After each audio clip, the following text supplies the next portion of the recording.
Hello, hello, hello, hello. Welcome, the Bigger Me community. I am here with my son, my oldest son. You know what? I just realized I don't think I ever have talked about how many children I have. I mention Genesis quite often on my Fresh Fire Friday broadcast, but I haven't talked about the other two children. So we actually have three children. Our oldest is a girl, and then we have two boys. And I am here today with my oldest son, Judah Bannarbie. And Judah is what I call a Renaissance man. Like, Judah does it all. I talked about him a little bit this morning in Fresh Fire Friday about he has basically all the creative talents. Judah is a writer. Judah is a poet. Judah does a little bit of singing. Judah does a little bit of playing the piano. Judah does some artistry. He's actually been awarded some awards in painting. He just got into painting this past year. So he is a creative. That is what I call him. And that's the reason I call him a Renaissance man. Like, he does all the things. And this evening, we're going to talk about this a little bit later, but this evening, Judah is participating in a talent showcase. And as a result of the fact that Judah has several loved ones that love on him and want to participate and support him, they are not going to be able to support him at the talent showcase. And so I had this idea that it would be good for him to share some of his poetry this afternoon, somewhat as a sneak peek into the talent showcase this afternoon. And so today is a poetry reading that you get to hear some of Judah Bannarbie's original work. You heard it here first, okay? And I was explaining to Judah earlier that this is a documentation somewhat of his journey. So as he continues to write, as he continues to grow in his creative skills and talents, then this is where we'll have it documented, or at least this is one place that we'll have it documented. Some of the things that he was doing back in 2025 when he grows into the great creative that he is growing to be. So we'll talk more about the talent showcase and the NAACP ACT-SO program that he's connected with and how he found that program and how he got connected later on. But for right now, I'm actually going to ask Judah to introduce himself, since this is his first time actually being on my YouTube Live today. Well, as my mother already said, I'm Judah Bannarbie. I'm a rising 11th grader at Kingsford High School, where I'm an honors student, a member of the National Honor Society. I am the head creative writer of our school newspaper and also the founder of our school's first creative writing club. I'm also a national and state and local level award winner in writing and poetry and many other things. Like my mom said, I do paintings and things and such. Also, I like to explore different art forms and things like that. He's quite creative. He's quite the creative. So he enjoys expression in many different forms, as he just shared. So he enjoys writing. He enjoys painting. He does a little bit drawing as well. And so we're going to talk about a little bit about his journey. So a lot of people, because I'm a writer myself, they just assume that Judah got his gifting and his talent from his mama. And he and I both have talked about that. And we don't attribute to that thought. We don't believe he's got his talent from me. He has his own talent. Actually, Judah is quite a different writer than I am. Judah explores topics that I would never write about. Even the piece that he has written for this ACT-SO competition actually blew my mind, because it's not something that I could actually say that I would have written about. And a lot of things that he writes about, we talked about, are topics and subjects that some people don't want to talk about. He writes about death. He's written about suicide. He's written about gun violence in schools. He talks about things that young people generally haven't been given, I would say, platforms to express these thoughts and how they feel about them. But he's not afraid to discuss and to express how he feels about them and somewhat be a voice for the youth. But we're going to go back. He's 16 now, but we're going to go back a little bit about how this journey started. So I have here, because I keep a lot of my children's artifacts from their childhood. I just think it's important to keep certain things so that they can remember things that have happened in their life, how they got started, and I call them artifacts into their history. So Judah actually started writing, or I would say Judah was, or we became aware of Judah's writing gift when he was in second grade. So he was only 7 years old at the time when he wrote basically his first story. Okay, and we have it right here. It's called The Queen's Elf, and as you can see, a seventh grader misspelled the name Queen or the word Queen, but his teacher was so taken by this story that it was submitted into a writing contest. And from there, Judah just continued to write, even to the point that he was featured in state competitions, as he just alluded to in his introduction. He's won state awards, he's won local awards, he won a local essay contest here with our city mayor, where the city mayor put out basically a prompt. What would you do if you were the city's mayor? And Judah decided to enter that contest, and he won first place. That was actually his first monetary award for writing. And since he's had actually other monetary awards for writing, he's actually even been published. He got published, well, not before his mom, but he's published in a year earlier than his mom. He's been published earlier than I was. So that was last year. So at the age of 15, he was first published in a collection of poetry. So again, I just want you to talk about how you feel you discovered your gift of writing. So at 7 years old, when you wrote this first story, what was that feeling for you? Or what do you think you were doing as you were writing? What was that about? Well, the story was originally an assignment that was given to me by my teacher. And from there, I started thinking about what I was going to write. And I don't remember exactly why I decided to write about the Queen's Elf. But I came up with a story, and then, of course, I started writing the story. And as I've gone through, continued writing and things like that, I've developed the way that I'm writing my stories and developed my planning process. But I say that was kind of just the start. That was the one of the first stories. There's another story, the Superboy book that I wrote, and that's a book I actually wrote 2 books to. It's supposed to be a series because I remember, I like the kind of the fairy tale type things, which I feel like a lot of young writers like to explore. When they start out with their writing, they explore that kind of fantasy type setting and things like that.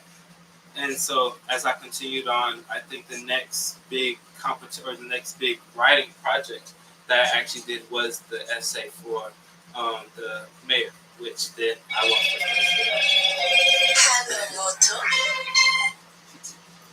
first place. Was the essay for the mayor. And from there, I kind of realized this is an eye-opening moment, saying I could get money from this, and this is something that I can do not just later on in life, but I can do now. So that's definitely something a lot of young writers need to know, that you don't have to wait until you get older, until you're an adult and things like that, to start writing, to actually start doing stuff with your writing and going places, and even, earning money and things like that. So that I say that's where I've gone from so far. So we talked about that actually some time ago. Judah didn't start out, as he just alluded to, he didn't start out seeing writing as something he would quote unquote be rewarded for, particularly not monetary. He really just started out with his imagination. Like, he is very imaginative. He just has a great imagination. He creates different worlds. There was a story he wrote last year that was kind of futuristic, but I could totally see this story going into a movie. Like, I wanted to see this story become a movie. Like, it was that catching. And actually, as he had teachers read the story, they also commented the same way. They wanted to see, like, where is this story going? They wanted to hear more about what was the main character's name? Cronus. Yes, they wanted to hear more about Cronus in the story. And so that is, he brings people into his imaginative mind and these worlds that he creates in his mind. And I think that is a gift, in the sense that he's able to, and we talked about this before, about what the creative is. A creative has different outlets. Like, he's a writer, but he's also a poet. But sometimes he spends time at the keyboard playing the piano. So he has different outlets of basically kind of sourcing his creative. And so let's talk about Judah, about what happened last year with you starting to get into arts. Like, you have always kind of doodled a bit with I would say sketching, but last year is when you really discovered you were an artist. Like, you discovered that outlet. Like, talk about that, how that came about. So my starting with art, like you said, I started out doodling things like that, but I didn't really have to do art until my art class, which was actually a coincidence. I didn't want to be in the art class at first. I was trying to switch out, but then the whole reason I got in there was because there was a problem with my schedule, and because of the schedule change and the problem with my schedule, I was put into that class. And after being put in that class, like I said, tried to get out. I tried to actually switch to a creative writing class because, of course, that's something that I was doing at the time. But I continued throughout the class, and I continued to, actually participate in things like that. And I was able to kind of see that growth in my artistic ability, and also see that this is something that not necessarily this is something that I can do, something that I could do, just not necessarily as a career or anything like that. That's not necessarily something I want to do, but that this is something I can do. It's something that I'm somewhat good at, and something that, as I saw later on in the year when I participate in competitions, that I can get awards and things like that. So that's where my artistic journey kind of not started, but that's where it started to become realized that this is something that I can do. And to that extent, we were talking just this morning that in his growth, like, he's sharing a little bit about his growth and development as a creative. So he didn't even start out thinking he wanted to do an art class, but then he get in an art class, he realized he's good at this. And not only was he good at it, but he actually got awards this year in art competitions, in painting, for his painting. We didn't even think to bring the paintings up here. We should have brought the paintings up here. But anyway, he got awards for his painting in competitions that he participated in this year. So we were talking earlier this year, because we were talking a little bit about his journey, how basically he went from a writer. He started out with writing, and then he dabbled, mostly with just writing as a young adolescent, and now he's a teen, and he's pretty confident in his writing as a teen. He's developed the skill of writing to the point he knows what type of genre or what type of things he wants to write about. But he's I would say just last year is when he really started getting the real kind of love for poetry, and particularly spoken word, which is sharing his poetry. But it was just recently, he was just sharing with me this morning, where he's now determined how he wants to share his poetry, or what type of poet he wants to be. So Judah, talk a little bit about that, of how that journey and you first beginning to just rhyme with poetry, and now you realize you have an actual message with your poetry. Well, I feel like I started with poetry as just kind of writing this expression, this expression of self, which that, of course, that is poetry. And that's a great way to start out with poetry, especially because poetry is something that a lot of other people do. It's not necessarily that you go and do poetry and like, okay, I'm gonna do this, and it has to be a certain type of way, because there's all those different things. You're not gonna try and start writing poetry and try and be like Shakespeare. But as you continue on, or as I continued on and started writing poetry and starting to understand more about what poetry was, I understood that poetry is more than just, those rhyming and even the unrhyming. Because when I see free verse poems that didn't rhyme necessarily, I was like, this doesn't really click with me or anything like that. But as I continued on, as I started to study poetry and things like that more so, I understood that poetry is more than just that rhyming and things like that, and how poetry uses, it's also that expression. But once you become serious about poetry, once you actually start doing it as, in the sense that I am with competitions and things like that, that you have to pay attention to, the syllables and the things that you're using with poetry. You have to pay attention to the words and the word count and things like that. As you'll see later on when I share the poetry, and as I'll explain, that there's certain details in the poems that I do to kind of help share the message that you might not originally see, but they're also there. And that's also something that you see in, professional works and things like that, where the poetry is more than just those words on the paper, and how you just read it once, you might not understand it completely. Many people say that if you want to read Shakespeare, or if you want to understand Shakespeare, you're probably not going to understand it the first time you read, and that you have to continue to read over and over, because or you'll even begin to want to read over and over, because you'll know that next time that you read, there's something more there. And so I wanted to elevate my poetry to the point where there was more than just those words. There's more than just the rhyming, more than just the the the flat out message, the message that was just there, but that there is a message underneath, a message beyond those words. And Judah and I have talked about that a lot, is that even some of the writing, particularly his stories, is prophetic in like some of the things that he's sharing. It's not, like he said, it's underlying messaging up underneath. It's things that he's saying within the story that he's not flat out saying, like he's not stating it in paper. But if you continue to read it, you understand there's a vision he's portraying here. There's a message he's putting out here. There's something that he's feeling or he's understanding that he's not going to flat out say, but he's prophesying it to the point that if you read it well and you understand what he's saying, you realize this is very insightful. He's extremely insightful when he's writing in the words that he shares. And so I'm not going to belabor the time, because I really wanted this to be a poetry reading, particularly for those people who are not going to get to participate tonight in the talent showcase. And we'll talk about the talent showcase here in a minute.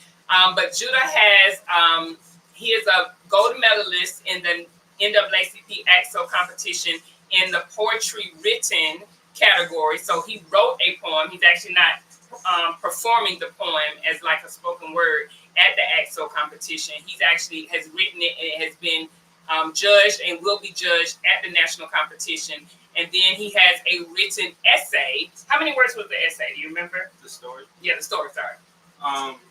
The limit was 3,000 words, so I think it was a little bit under. So it might have been 2,000. It was 2,900 something. I don't know exactly. Yes. But, so it was a little bit under. And we were talking about this also this morning. Judah is not the type of writer or creative where he can do something and then he's settled with what it is he's put on paper. He's also very committed to his message. And we learned that recently he was participating in a prayer breakfast, and he was actually given an assignment for the prayer breakfast. And it took him, not us, it took him several edits, if you will, to get to what he really wanted to say, in that it was a prayer, but it was written as a poem. And so he's very committed to making sure that what he expresses in his words is what is articulated. He doesn't just write something and then he's settled with it. He spends a lot of time reading and reviewing and editing and looking over and proofreading. And I want to speak to that as well, is that, even though I'm his mom and I'm a writer and I'm well versed in proofreading and editing, and I know how to do that, and I can do that for him. But we've had even conversations where I edit things and he don't take my edits because that is not what he intended to say. That's not what he wanted to say. And so he's very committed. Would you say you're passionate about making sure certain things stay in terms of your messaging? Would you use the word passionate? I say that it's definitely because the purpose of the story is to share that message. I always start my story knowing what the message is I want to share. And so when I submit a story, when I'm going through the story, each word, I try to make sure that it contributes to it. I try to make sure their actions and things like that contribute to that message that I want to share. And sometimes I'm not always completely clear with what the message is. So, but as the reader continues on, they kind of are able to understand that. But I definitely say not necessarily well, I guess you could use the word passionate in the sense that I value that the message is being shared, and that is the main point of the story. I like that. I like that and I agree with that. I think you really value to make sure that the true intent of what you intend to express gets through, and so you protect that, and you advocate for it. Like you're not so easily bent on somebody telling you, and we learned that also that if somebody wants to get him to change something to fit maybe the way they see something, he's not going to commit to that because in his mind that is not his words, that is not his message, and he will not put his name on something that does not accurately represent that value that he wants to put to that piece of paper or that essay or that. And it's not just a piece of paper for him. That's the other thing I want to say. It's not just an article. It's not just a poem. It really is a message. And it's really, to Judah, I feel connected to his heart. Like it's literally his voice in whatever it is that he's written. So how many poems did you say you were going to share today? I have 3. So we're going to share 3 poems. He's going to talk to you a little bit about the poem or the background to the poem, share the poem, and then we'll talk a little bit about it, and then go on to the next poem. So here's Judah with his poetry reading. So I have, like I said, 3 poems for you today. These poems are actually from a newspaper article or newspaper issue for my school paper that wasn't published because there was some problems going on and not everybody was doing what they needed to. But the poem, or these selection of poems, they're for the newspaper, and the theme of the poem or the theme of the issue was supposed to be surrounded around Earth Day. And actually, one of these poems I recycled because I originally started this poem for the NAACP competition because what I wanted to do for the competition was, of course, I wanted to write about something I was passionate about, and I've always been passionate about the environment, making sure that's something that we protect and something that we're aware of. And so I started writing a poem about the environment, but then as I continued, I was like, I don't know if this is exactly what I want to do, and then I was given something else, and then from there I created the other poem. But these poems, they are circled around the saying reduce, reuse, recycle. They're also arranged in that order, each one using the title of one of the words in the term. And the first poem we have is reduce. I'll start by reading the poem, and then I'll kind of explain a little bit of the significance of the poem, the significance of what I'm doing actually in the poem. Okay. Reduce. Take 4, multiply by 2. Take 8, we'll be there soon. 4 billion pounds of trash. 8 billion. Life won't last. Reduce, and this won't be true. Keep this up, and we'll never start anew. So that's the first poem in the series. I say that's the kind of just start you off. It's a little bit more clear, but the stanzas are consisted of 2 lines, and the purpose of this kind of this shortened stanza list, this small amount of words in this poem is to kind of amplify what the story is saying, or what the message is, which in the title says reduce. And so the short amount of words, the small amount of words, is to help with that, is to kind of show that, to show the lack of words, to show the lack of words, to kind of help amplify the message there. It starts with the take 4, multiply by 2, which 4 is actually, it's 4 billion, which is the pounds of trash that are collected right now in the world. And then 8 is supposed to be an estimate of where we could possibly be. 4 billion is, like I said, the pounds of trash. 8 billion is actually the number of people that we have on Earth right now. And so the next line after 8 billion, life won't last, kind of shows that as this number grows, that we'll continue to have more trash. The trash will pile up, take space, and things of such. And of course, that's a problem. And then the next line is reduce, and this won't be true. And keep this up, and we'll never start anew. Meaning that if we'll continue to, as the population grows, of course, the population is going to continue to grow. But as populations grow, we need to be able to control the amount of things that we're using, the amount of trash that we're producing, and things of such. So, Judah, when you wrote that, so I told y'all earlier, he's very insightful. He's prophetic in a sense in that how these pictures that he creates when you're reading. So even as you were reading this, or you were writing this, let me say that, when you were writing this, could you see the pile of trash in comparison to the stack of people? Like, as you're reading this, that's what I see. Like, it's like a comparison. Like, on one side of the film, I can see this 4 billion tons of trash, and on the other side, I can see a film of the amount of what 8 billion people will look like. But how if we continue with not reducing, this trash basically could overtake these people. Was that kind of like the vision you saw as you were writing this? Not necessarily, but of course, you understood what I was kind of trying to get through with the message. I wasn't necessarily envisioning that. But one thing I always like about poetry and story writing is that everybody kind of gets their own understanding, their own image and things out of what I'm writing.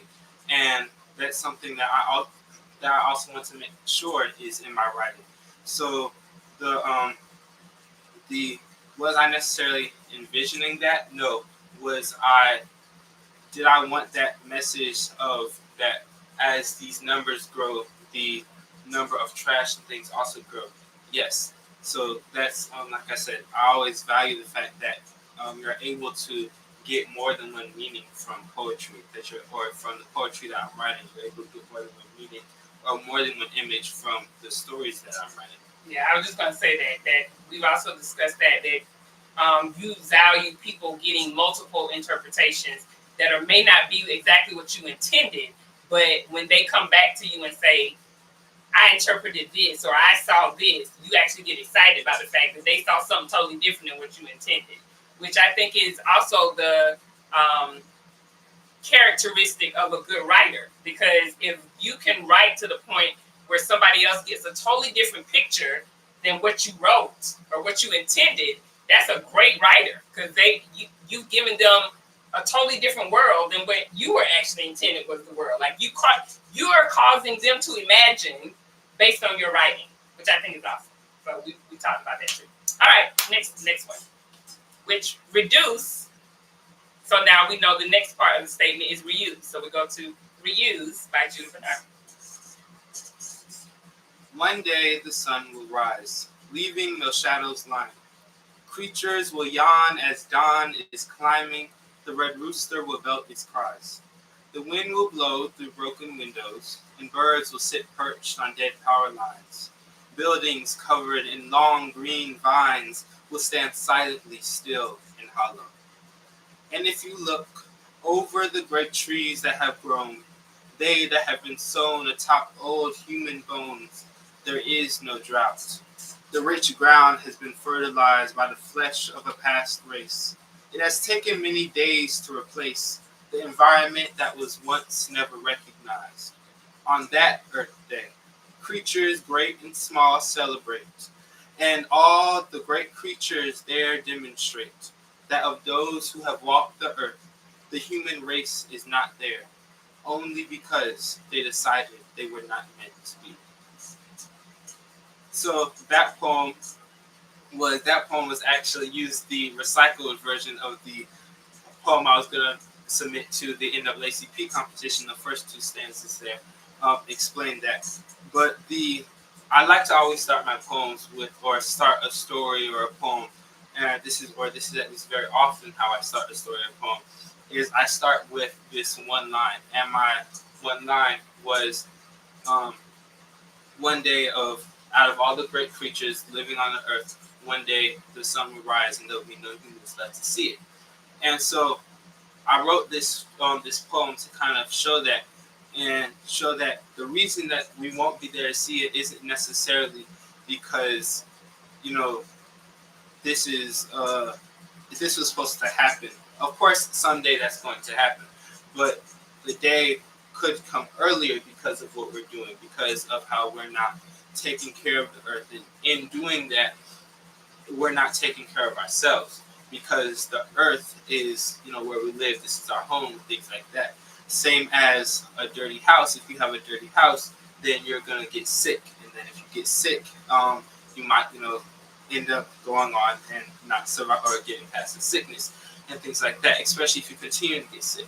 So one of the what this story or what this poem was trying to say is that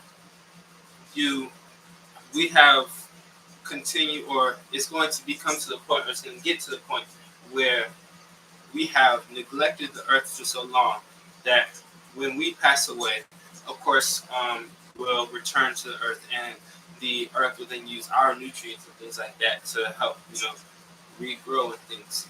And so from there, the earth will be rejuvenated, but we won't be there. So Judah shared with you all earlier that he's always had a love for the environment. So he actually desires. Why don't you talk about that? What is it that you want to do in your future in terms of your study, course of study? So I've always wanted to do something to help the environment. My decision as what exactly in college and things that I'm going to do has changed over time. It first started with environmental engineering, then it moved on to environmental psychology, and then environmental science. But as I continued to research and things like that, I've learned about the interdisciplinary study, which is literally called environmental studies. And that one, that major explores more of environmental policy and also the social sciences of our environment, so our interconnectedness between the environment and us, which also kind of combines the environmental psychology that I already wanted to do. It combines the environmental science, which, like I said, was something I wanted to do. And I also learned that I wanted to do environmental engineering, not just necessarily because I like to put physical things together, solve physical problems and things like that, but I like to solve, you know, mental problems. I think partially why I like math is be able to solve something in your head, be able to envision, you know, those numbers and things like that in your head, and then put those together to actually figure out what the answer is. And so once come to that conclusion, and also learning about environmental studies, I've learned that that's what I want to do when I get to college, and also from there move on into, you know, the workforce, into a career field where I help to find solutions to things like climate change and things of such. So Judah just mentioned about the fact that he loves math. Like Judah currently, he's a junior, as he mentioned on the onset with his introduction. He has been 2 grades ahead in math since what, 8th grade? No, since 6th grade. Yes. So he's been 2 grades ahead in math since 6th grade. So he's just always just been somewhat of a whiz, if you will. I don't know if that's the right term for it, but we actually thought when he was younger he would be heading towards more of a teacher type of profession because he loved math so much. He's just always been really, really good in math. And he's just been able to hold his own in math ever since 6th grade. So to see him in this area or field of study where he's interested in, I'm actually somewhat surprised because I didn't really see the environmental side of it, but I see where it works. I totally see where it works. All right, so our last one is Recycle by Judah Bannarbie.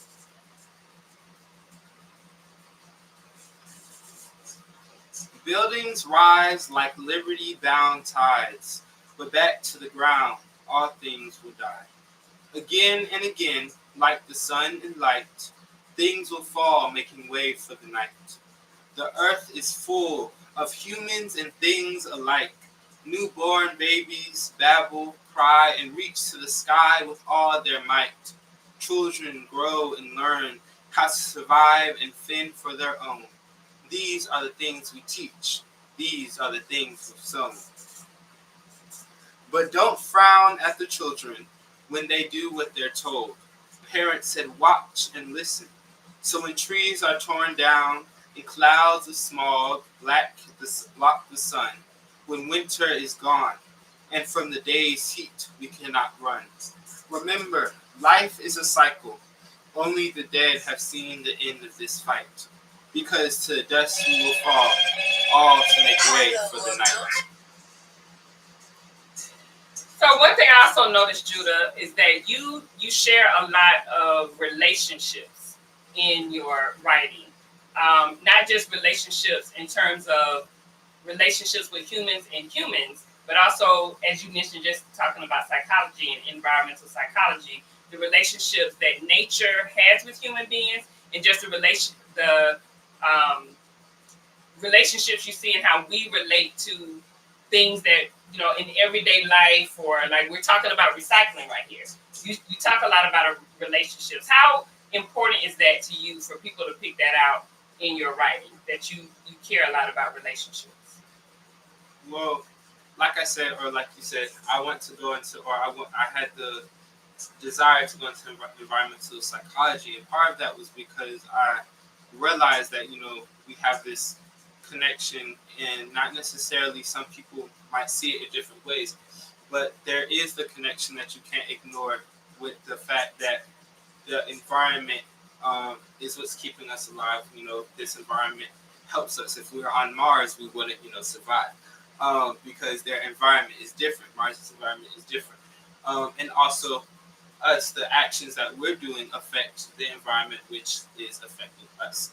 And so that relation is something that I've always been trying to get people to understand. But also, then I like to look into the relation between people and people, how people understand each other, how people think, and a lot of it is some people look at their relationship with others as a product of the two people, but also sometimes relation is something that you have to also look at yourself. So I think that's something I also like to talk about, to explore. The story that I wrote for the NAACP explores how we answer our question, how we answer the question, what are we here for? How whether the answer that we answer or how we answer that question kind of shows how we're going to go through life, how we make decisions and things like that. And also the poem. This poem explores the question of what do we do when somebody leaves. It explores a person-person relationship, but it also has that person, or explores the fact that in order for this to be love, you have to look, you know, within yourself. What are you willing to sacrifice for somebody else? So I say relationships in general, whether it be between people and the environment or such. I definitely value those things. I definitely that's a message that could probably always be found in many of my writings. Yes, it is. I would agree with that. I think relationships I can see, and you also, because like I said, you talk about nature and people's relationship with nature, but you also share, I kind of spoke to this earlier, where you feel like you want to voice on behalf of your generation, but also even in that one, like I see you speaking for a younger generation too. So I feel like you always feel like it's important in relating to the younger generation and helping the younger generation to relate to these topics that you speak to. How would you say that's true? I mean, I feel yes. I feel part of that is because, you know, I'm only 16, so I'm still young and things like that, and I haven't really. I'm not an adult, so of course most of my viewpoint is going to be from a younger perspective. I say my age. I like to always, or I like it when people acknowledge the fact that your age doesn't necessarily say where knowledgeably you are, where your knowledge is, or where your knowledge is, your level of knowledge. Your level of knowledge is. So I wouldn't say necessarily in the sense how I speak and write is in from the child or the average, teenager type dialect and things like that. But as far as how I'm seeing things from the life of a teenager, of a 16-year-old teenager. I don't have a job that I have to go to, from 9 o'clock all the way to 5 every day because I'm not an adult. I don't have bills to pay. I don't have all those things, and experience life with other adults and things like that. Or those are the only people that I'm talking to and things like that. So as a child or as a teenager, this is of course what the viewpoint that I'm looking from or I'm writing from. So yes, I would do that.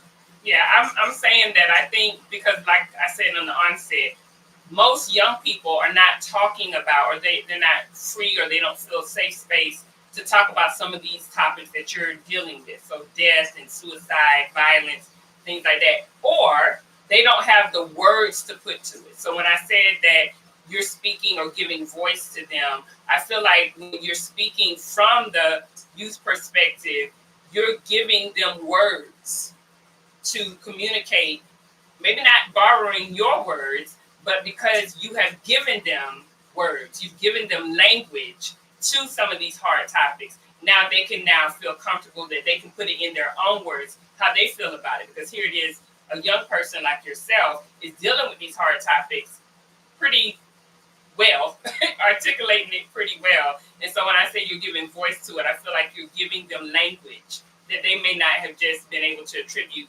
themselves or maybe even been exposed to. Like you just talked about when you were talking about in the environment, you're doing a lot of this research on your own to figure out this is what you want to study. Like when you said you found out this is an interdisciplinary study, you did that research on your own. So you can speak to a level of this because you're finding these things out.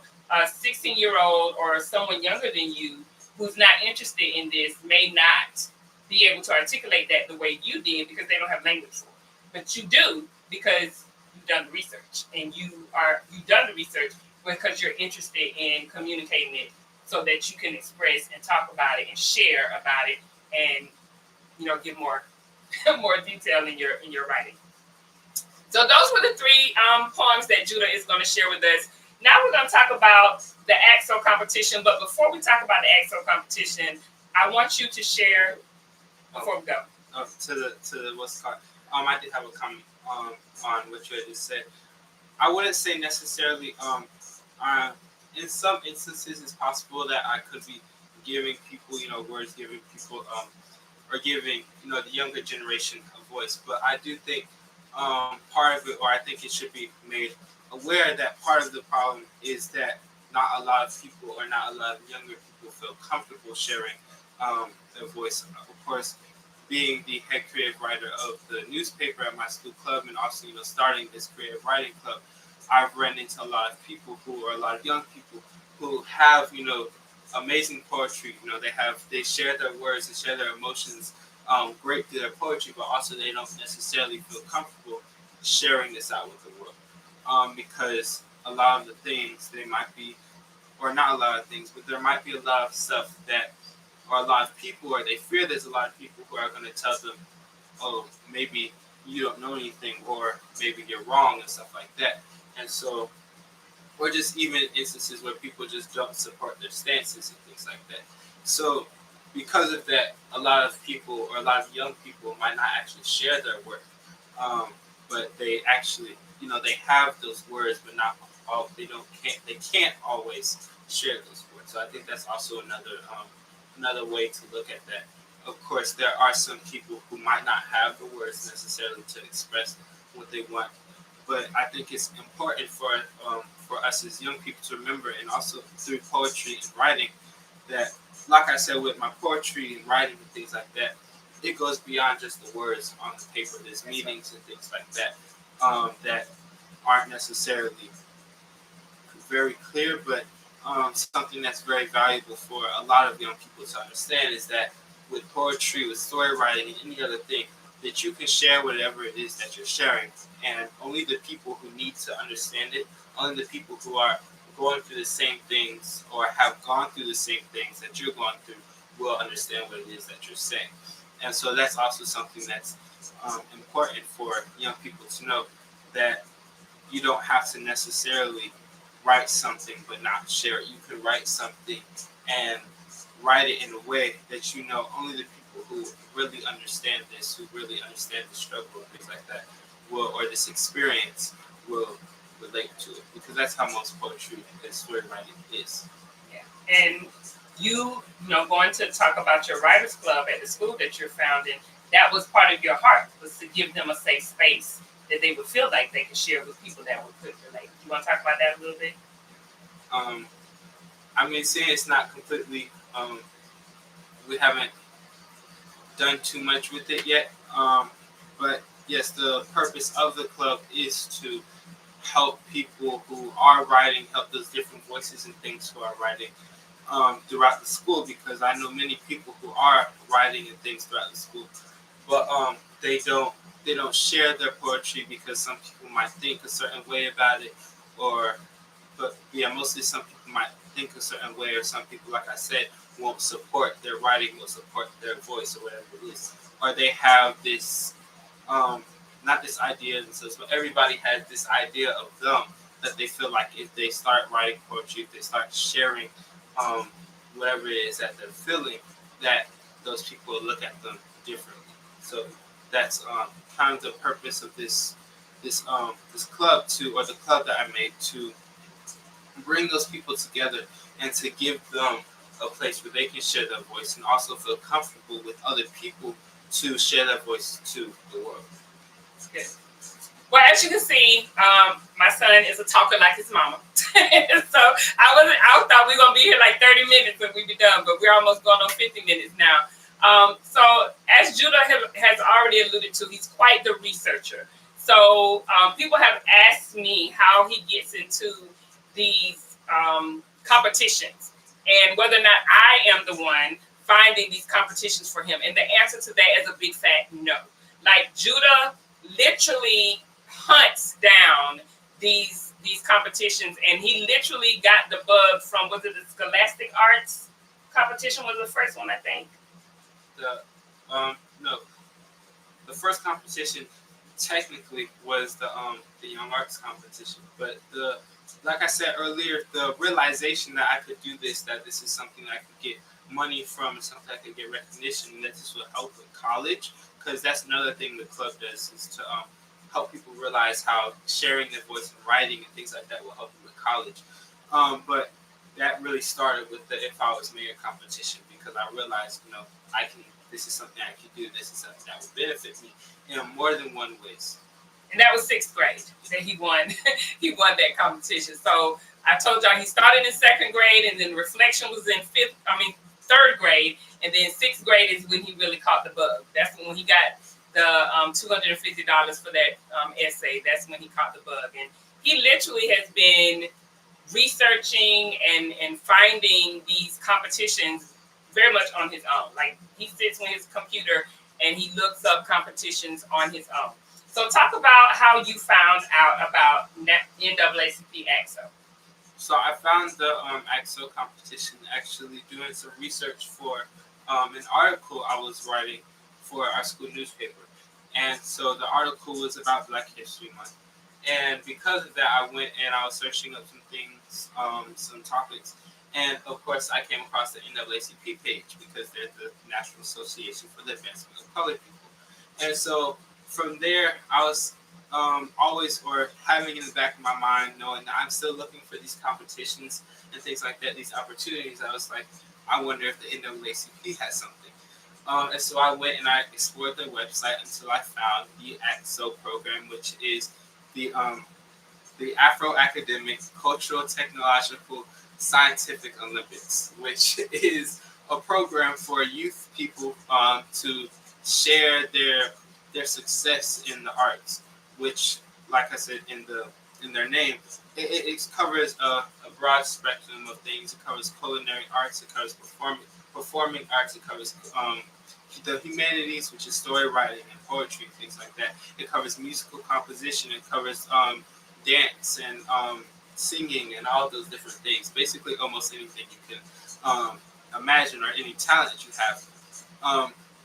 Except the visual arts. I don't think they do painting. No. But other than that, they have about everything. And so that from there, I decided to. Well, I did some more research. I figured out if Suffolk had a chapter. Yes, a chapter. Not a chapter, but a chapter. They don't have a youth chapter, but they do have a chapter. So since they didn't have an ACT-SO chapter, I searched up, what was the closest, and Chesapeake had one. And so I reached out to Chesapeake and I asked them for confirmation to see if, first of all, if there was one for Suffolk that I could participate in, and also if not, if I could participate with them. And her name is Miss Wilson, and she responded back to me and she was like, no, Suffolk does have an NAACP chapter, adult chapter, but they don't have one for ACT-SO. And she said that she gave me her phone number for me to give her a call, and then from there we had a conversation. I basically, explained who I was and things like that. And she said I could participate with the Chesapeake ACT-SO. And so from there, I've been participating with them for about the last 4 months, getting ready for the local competition, and then after winning first place in the local competition in both short story and poetry, I'm moving on to the national competition in Charlotte, North Carolina.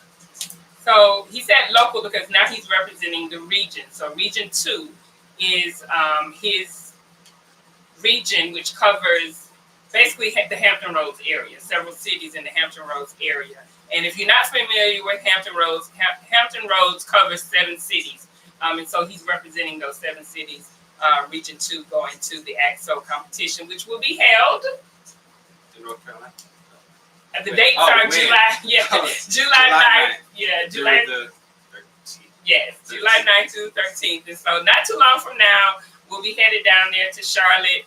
And he's very much looking forward to it. He keeps asking me, Mom, aren't you excited yet? Mom, aren't you excited yet? I haven't gotten excited yet, but he's excited because he's going to be competing. So tonight, the local chapter of ACT-SO or NAACP is hosting a talent showcase. And the talent showcase is basically intended to be a dress rehearsal / fundraiser for the youth that are participating. Judah is actually the youngest of 8 participants. So most of the 8 people advanced. Yeah, eight who are advancing from Region 2 to go on to nationals. And I share that because he now has the opportunity to continue this in his junior and his senior year, because he was awarded his gold medals as a sophomore because our school year just ended. So he will get to participate as a junior and as well as a senior should he decide to continue to do this, which, as I said, he got the bug now, so I think he will. But you are welcome to come out tonight. We already posted the flyer that's connected to the talent showcase. It is in Norfolk this evening. It begins at 7 p.m. If you are not able to join us, for those of you who are watching who are not in the Chesapeake and Hampton Roads area, we would love your donations to support Judah. I also put the Cash App QR code connected to this video. So we would love your donations. Share the video. That also helps. That don't cost you anything. You just get on the computer and share the video. Judah, as you can see, he's very articulate. He's very wise. He's very strong. He's very educated. He's all the things. Like I said, he's a Renaissance man. And as I said from the onset, I do not take credit for this gift. He's really been gifted by God with all the things that he does. He's just been really gifted. He's a well-gifted young man. So anything else you want to share about the talent showcase or about your poetry or about you? No, just that, like I said, with the young people, don't be scared to share a voice. Use poetry as a way to share it with the people that that need it, the people who need it, because you might have needed somebody like you to share something that shows you or that shows them that they are experiencing the same things, whether good or bad. Because of course, poetry isn't something that's just a bad thing. Of course, I love poems and things like that. So always make sure to not be scared or not be scared, but don't be scared to share your voice and to share your message out to other people. But I hope, or I'm asking for your donations, but also for your prayers and things as I go to the national competition, so that we can come back home with a gold national competition medal in both short story and poetry. Okay. Well, since you mentioned prayer, I'm going to ask Judah to close us out in prayer. Just pray for the young people, as you just said. So I hope this will be an encouragement to them, not to necessarily do what you're doing, but just to give them courage in all the things that they're doing. So let's close out in prayer for that. God, I thank you for this generation that you have brought up, that these upcoming generations, that you will give them hope to continue to keep on going, that you have given us different tools and different things that we can use to get through all the things that are going on right now, and that we will not be overcome by fear, and that we won't be consumed by the things that might seem like it's not going to, that we might not see tomorrow, or that something bad might happen to us. God, I hope that you will continue to inspire people, that you will continue to be there for people, and that people will continue to know that you're there for them, because you always are, but that people will know that you're right there with them, and that through anything and everything, that they can do it because you're there. So God, I thank you for this generation, for these upcoming generations, and I also thank you for the ones that have gone through most of their lives already, or they've gone through half of their lives already, and that you help them to make good decisions, wise decisions, and in mind of the people who are, or the generations coming up, and so that you will help them to. In Jesus' name, amen. Amen. Amen. Well, thank you all for joining us again. We ask that you support Judah in his ACT-SO journey. We're going to be sharing his ACT-SO journey. So we'll be sharing some video tonight and some photos from the video or from the event tonight. We're actually going to be documenting in video and photo via Facebook from the time, basically from the showcase up until July 9th and all through the time that we're in Charlotte, North Carolina. So he's excited about that. I'm excited about that. We're excited about documenting this journey. And I just believe this is somewhat a launch for Judah in terms of his creative platform and how God is using him and his writing and his voice. So we just want to document that and make sure people can share along with the journey and join him on the journey. So thank y'all for watching. Talk to y'all later. Bye.